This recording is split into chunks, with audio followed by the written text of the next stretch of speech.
O tomate é uma espécie cultivada, distribuída pela maioria dos países em praticamente todos os continentes. De acordo com fontes consultadas, o tomateiro é originado da costa oeste da América do Sul, onde prevalecem temperaturas moderadas entre 15 a 19 graus, com precipitações pluviométricas pouco intensas que permite seu desenvolvimento. O tomate floresce e frutifica nas condições climáticas as mais variáveis e em países tropicais, como o Brasil. Ocorre mais de uma safra por ano. O tomate se desenvolve bem em climas do tipo tropical, de altitude, subtropical e temperado, permitindo seu cultivo nas diferentes regiões do globo. Por fim, destaca-se que o tomateiro é uma solanácea herbácea do caule flexível e incapaz de suportar o peso dos frutos e manter-se na sua posição vertical.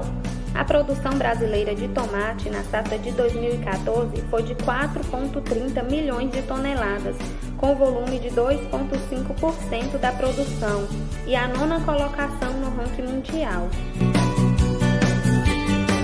A cultura do tomate ela é muito suscetível a pragas e a doenças. Com isso, é necessário o desenvolvimento de táticas de controle para diminuir o índice de doenças e manter as pragas abaixo do nível de dano econômico. É um lepidóptero da família Noctilucea. O ciclo evolutivo do ovo adulto da Helicoverpa armigera pode variar de 40 a 45 dias, dependendo das condições climáticas. Os adultos dessa praga têm hábitos noturnos e voam preferencialmente em crepúsculo. As fêmeas das pragas são atraídas pelo seu néctar, que são utilizados para utilizar suas ovoposições, podendo chegar cada fêmea a ovopositar em média de 1.000 a 1.500 ovos durante todo o seu ciclo de vida. As fêmeas elas têm o seu corpo castanho claro e esverdeado nos casos dos machos. As asas anteriores elas são castanho ocre, que se destaca uma linha de diversos pontos escuros junto às suas margens. O adulto de Helicoverpa armigera pode se dispersar facilmente pelas lavouras. Ele se mantém nesse ambiente por muitas gerações, enquanto houver o alimento. Mesmo migrar a grandes distâncias, sendo este o seu hábito natural da praga, na sua fase adulta, independentemente das condições climáticas e da presença ou não de hospedeiro na área. A lagarta ela pode atacar durante toda a fase de desenvolvimento da cultura. Ela alimenta de folhas, caules, flores e frutos, sendo esse o último de preferência verde. Recém-eclodida, a lagarta ela pode inicialmente raspar o parênquima das folhas e depois deslocar-se para os frutos, no qual se perfura a casca fazendo galerias até alcançar sua polpa, onde ela pode permanecer consumindo todo o conteúdo interno dos frutos, inviabilizando para o consumo ou processamento. Após esse período, e devido à voracidade que aumenta conforme o desenvolvimento, a lagarta ela passa a perfurar de forma indiscriminada todos os frutos da mesma penca, podendo se deslocar também para os frutos de outras pencas na mesma planta ou em plantas diferentes. Bom, com relação ao monitoramento da Helicoverpa armigera, nós temos a armadilha luminosa e armadilhas com feromônio. No caso de armadilhas luminosas, nós temos um exemplo, essa armadilha aqui, como que a gente faz? Nós ligamos ela de noite, aí ela fica com uma lâmpada e embaixo dela nós colocamos um saco amarrado. E quando é no outro dia de manhã, a gente vem, desliga a lâmpada e olha quais são os insetos que estão ali presentes para ver se existe alguma praga-chave ali presente. Com relação às armadilhas luminosas, as fêmeas de diversas espécies, elas antes de serem capturadas por essas armadilhas, elas ovipositam e deixam os ovos nas plantas, no caso do tomate, próximos às armadilhas, que ficam cheios de ovos e depois elas são capturadas. Só que, se for para escolher entre a armadilha luminosa e, no caso, o feromônio, é importante destacar que o feromônio ele é melhor em relação à identificação, porque muitas vezes, quando a gente vai olhar quais são as pragas, os insetos que a armadilha luminosa capturou, pode ser que esses insetos estejam danificados de alguma forma que não dá para fazer a identificação, e muitas vezes o produtor acaba achando que deve entrar com controle quando não deve ser entrado com controle, e o feromônio tem uma capacidade melhor de saber a porcentagem de praga realmente que está ali presente. O manejo integrado de pragas através do uso de táticas de controles adequadas para cada tipo de cultivo é imprescindível para a manutenção da praga em níveis aceitáveis sem que causem prejuízos à produção do tomate. Assim, o uso de produtos químicos seletivos e a rotação de aplicação com base no mecanismo de ação são indispensáveis dentro do manejo de resistência dos insetos aos produtos. Também devem ser utilizadas antigas práticas agrícolas que proporcionem as condições ótimas para o desenvolvimento das culturas e que, ao mesmo tempo, interrompem e perturbem o ciclo de vida das pragas, proporcionando condições adversas ao seu desenvolvimento ou mesmo impedindo a sua perpetuação dessas pragas nas áreas com cultivos agrícolas. Como, por exemplo, uma prática bastante fácil de ser adotada e pouco utilizada pelos produtores é a destruição dos restos de culturas, mais especificamente nos cultivos de tomateiro de mesa, e ainda as retiradas dos frutos que estão caídos. Ainda pode-se incluir a retirada dos frutos atacados, enterrando-os rapidamente. A traça do tomateiro também é conhecida como fruta absoluta. É considerada uma praga-chave da cultura devido aos intensos danos que ela causa. É encontrada em todas as épocas do ano, em toda a estação da cultura e em todos os estados produtores. Os ovos eles podem ser colocados no terço superior da folha, mas também podem ser encontrados na haste e no pecíolo. Esses ovos são de coloração amarelada, adquirindo coloração marrom quando estão próximos a eclodir. As lagartas é o estágio da praga que mais ocasiona danos à cultura. As lagartas é o estágio da praga que mais ocasiona danos à cultura. Assim que eclodidas, elas penetram no parênquima foliar e vão formando minas transparentes. Porém, elas podem ocorrer também em outras partes da planta, como o caule e também nos frutos, deixando perfurações nos frutos, o que vai depreciar o seu valor comercial. Tipos de controle. O controle mais utilizado hoje pelos produtores é o controle químico, mas antes de se fazer esse controle é necessário se ter um monitoramento. Esse monitoramento pode ser feito através de armadilhas da cultura, como armadilhas colantes, tipo amarelo, ou armadilhas do tipo delta. Assim que constatada a praga na cultura, deve ser iniciado imediatamente o controle químico através das pulverizações. A mosca branca possui cerca de 1 milímetro de comprimento e coloração esbranquiçada ou amarelo pálido. Possui 2 asas membranosas cobertas por virulência branca. É um inseto fitófilo, sugador de seiva com ampla distribuição geográfica.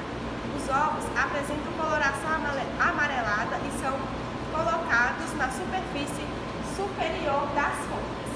A ninfa de primeiro insta são maiores e translúcidas e apresentam coloração variando de amarelo ou amarelo pálido, assemelhando-se às cochonilhas, mas tornam-se sésseis quando iniciam sua alimentação. As fêmeas colocam cerca de 300 ovos durante toda sua vida. Essa espécie é uma praga prolífica, atacando diversas espécies vegetais. Ocasiona perdas devido ao impacto direto decorrente da sucção contínua de seco, sendo responsável por alteração do desenvolvimento vegetativo, menor vigor e reprodutivo, redução e floração das plantas do tomateiro. Além disso, a mosca branca excreta na forma de gotículas de substâncias adocicadas na superfície das folhas e dos frutos, favorecendo o desenvolvimento de fungos causadores de fumagina. Esse fungo forma uma capa enegrecida que dificulta a realização de fotossíntese e prejudica a aparência dos frutos. Em altas densidades, as populações podem ocorrer a morte de mudas e plantas jovens, enquanto em plantas adultas causa amadurecimento irregular dos frutos. A mosca branca também é responsável pela transmissão de fitoviroses, que podem causar sérios problemas para a cultura, principalmente quando a infecção ocorre no estágio vegetativo da planta.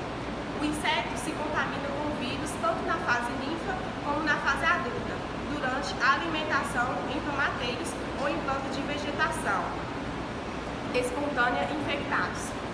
O início, um período seco e quente, favorece essa praga em seu desenvolvimento e dispersão, sendo observado o maior pico populacional durante a seca. Durante o fim, é feito controle cultural. Plantio de mudas sadias, como essas aqui, e quanto mais ocorrer a infecção das plantas pelos vírus transmitidos pela mosca branca, mais danos serão observados em consequente redução da produção, como pode ser observado nessas mudas aqui. Recomenda-se produzir mudas longe de locais contaminados pelos germivírus. Proteger as sementes com plástico, tela ou tecido. Proteger as mudas desde a semeadura, até 30 dias após o transplante com inseticidas registrados para a cultura. Uso de lavouras vivas, com o objetivo de impedir ou retardar a entrada de adultos da mosca branca. Usam-se lonas, plásticos, potes ou plástico, nylon ou etiquetas de cor amarela untadas com óleo. As armadilhas devem ser colocadas entre as plantas, na mesma altura das plantas da cultura. A manutenção da lavoura no limpo diminui as plantas daninhas hospedeiras de viroses antes do plantio e nos primeiros dias do estabelecimento da lavoura.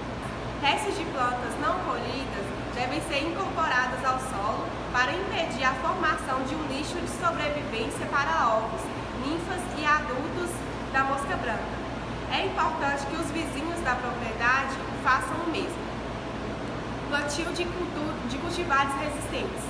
Quando difícil combater o vetor, a resistência ao vírus é uma opção para controlar o problema. Controle biológico. Existem cerca de 17 predadores, vários entomopatógenos, e o uso de controle cultural e uso racional de inseticidas diminui os inimigos naturais. Frankliniella scoticea e Trips palmicarne. As duas espécies pertencem à família Tripidae e são caracterizadas pelo tamanho diminuto e pelas asas franjadas. Possuem de 1 a 3 milímetros de comprimento e apresentam variação na coloração entre as populações. Os trips são encontrados na face inferior das folhas, flores, hastes e gemas apicais, ficando obrigados entre as dobras e reentrâncias das plantas. As fêmeas adultas inserem seus ovos isoladamente na epiderme das plantas. Seu ciclo dura em torno de 12 dias e o adulto pode sobreviver por aproximadamente 15 dias, dependendo da temperatura ambiente. Neste período, as fêmeas podem colocar de 100 a 200 ovos. Os trips possuem aparelho bucal modificado, contendo estiletes adaptados para perfurar e raspar os tecidos da planta, onde ela irá se alimentar da seiva que irá extravasar. Os locais onde são realizadas as picadas formam áreas descoloradas que necrosam devido à morte dos tecidos. Em ataques intensos, as folhas ficam com aspecto de bronzeamento ou queimadura, com brilho prateado e logo caem. Além das folhas, atacam também as flores, causando abortamento ou então prejudicando o desenvolvimento do fungo. Entretanto, a maior importância dos trips como praga do tomateiro se deve ao fato desse inseto ser o monitoramento de adultos com armadilhas adesivas deve ser utilizado no mesmo modelo dos procedimentos descritos para a captura de moscas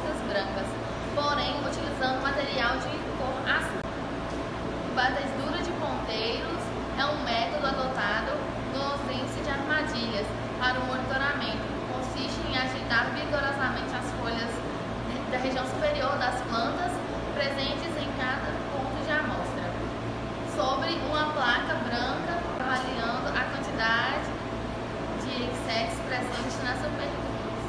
As vistorias devem ser realizadas nos primeiros 60 dias após os transplantes. Estas pequenas mariposas são consideradas um dos principais problemas para a cultura do tomate, por causarem prejuízos diretos ao produto comercializados. O ataque da praga começa quando a fêmea fertilizada coloca seus ovos na base dos frutos.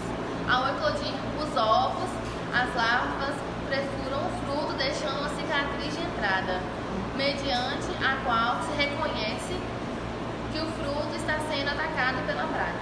A larva permanece alimentando-se dentro do fruto e, quando se aproxima da fase de pupa, sai do fruto e incuba no solo, deixando no local uma ferida que permite a entrada de micro-organismos patógenos do fruto. No Brasil, a broca pequena é responsável por uma perca de aproximadamente de 45% da produção, chegando até 100% em algumas regiões.